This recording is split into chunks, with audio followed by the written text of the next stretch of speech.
Hello नमस्कार मित्रांनो, तलाठी भरती रिलेटेड ऑथेंटिक अपडेट्स पाहण्यासाठी मित्रांनो आत्ताच आपल्या चॅनलला सबस्क्राईब करून घ्या. तर आपल्या चॅनलवरील जे काही विद्यार्थी आहेत मित्रांनो, त्यांनी तलाठी भरती संदर्भात मित्रांनो आपल्या विचार भावना मांडलेल्या आहेत त्या बघा मित्रांनो. तर या ठिकाणी बघा, नॉर्मलायझेशन पद्धत चुकीची ठेवली आहे तेवढी आणि नॉर्मलायझेशन ही तेवढीच. ओके, ठीक आहे. त्यानंतर बघा, TCS ने नॉर्मलायझेशन कसे केले ते मीडिया समोर सांगावे. 200 पैकी 200 असू शकतो, पण 210 शक्य नाही. फडणवीस आणि ठीक आहे. त्यानंतर बघा, भरपूर पैसे घेऊन भ्रष्टाचार झाला आहे. सरकार झोपले आहे. सर्वसामान्य जनतेचे सरकार नाही. तेवढे ओके. त्यानंतर बघा, कमेंट्स तुमच्या सर्व मी रीड करतो. आम्ही दिवस रात्र एक करून स्वतःच्या मेहनतीने मार्क मिळवले. आमचं काय गेलं का वेळ वाया. ज्यांनी हे रिकामे काम केले त्यांना रेड मार्क कुठेच त्यांना जागा नाही पाहिजे. त्यानंतर बघा, एका भाऊने कमेंट केलेली मित्रांनो, IBPS TCS विश्वास उडाला आहे. MPSC ट्रस्ट वरती, म्हणजे MPSC वरती फक्त भरोसा आहे, बाकी सरळ सेवा भरतीवरती वरून ट्रस्ट उडाला आहे. ठीक आहे. त्यानंतर बघा, पापी भ्रष्ट सरकार अधिकारी यांच्या संगमताने बुद्धिमान गरजूंवर वरवंटा फिरवला जातोय. सोसण्यापेक्षा मरणे बरे, असे विद्यार्थी कमेंट करतायत. त्यानंतर बघा, तुम्ही परीक्षा रद्द करायचे म्हणतात, पण त्याआधी एवढंच सांगा, 200 पैकी 214 कसे काय, कोणते गणित आहे हे, असे भरपूर विद्यार्थी विचारत आहेत. ठीक आहे.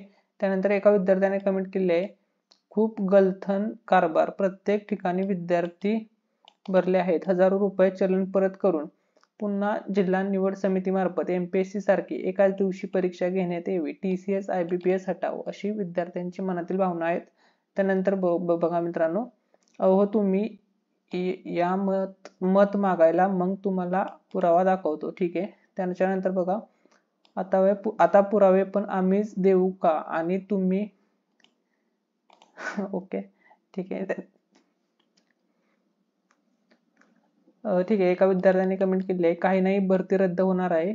नॉर्मलायझेशन सोडून रॉ मार्क्स वर लिस्ट लावा म्हणाव. ओके. भरपूर विद्यार्थ्यांचं असं मत आहे की MPSC कडे सर्व प्रकारच्या भरती प्रक्रिया ह्या MPSC कडे देण्यात याव्या आणि सर्व ही भरती आहे ती एकाच शिफ्ट मध्ये घेण्यात यावी, अशा भरपूर विद्यार्थ्यांच्या मित्रांनो मागण्या आहेत. त्यानंतर बघा, एका विद्यार्थ्याची कमेंट आहे, सरकार बदलायची वेळ आली आहे. ठीक आहे. त्यानंतर बघा, सर, राज्यात तलाठी भरतीमध्ये प्रथमदर्शनी खूप मोठा घोटाळा झालेला आहे असे दिसून येत आहे. 10 लाखापेक्षा जास्त उमेदवारांसोबत अन्याय झाला आहे.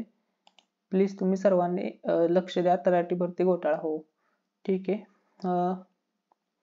त्यानंतर बघा, एका विद्यार्थ्याने कमेंट केलेले आहे, ऑल फ्रॉड, म्हणजे सर्वच फ्रॉड आहे असं त्याचं मत आहे. ठीक आहे. काही विद्यार्थी या ठिकाणी मार्क्स वगैरे सांगत आहेत.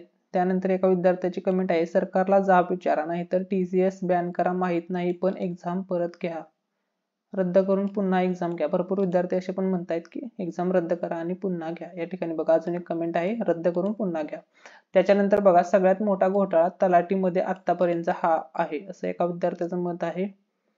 ठीक आहे.